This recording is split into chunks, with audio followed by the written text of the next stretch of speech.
满木材的大货车失控朝路边爆冲，就像是推土机停在车格里，一整排机车被往前铲，吓坏路过民众。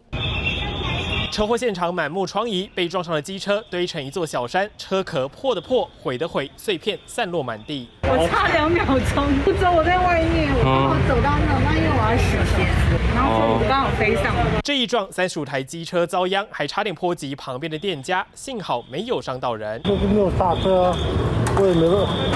就是冲！肇事陈姓驾驶惊魂未定，事发在台北士林，当时货车回转时突然失控爆冲，整排机车就像是打保龄球全倒。警方获报到场调查原因。疑似刹车失灵，与路旁停车格内的车辆发生碰撞。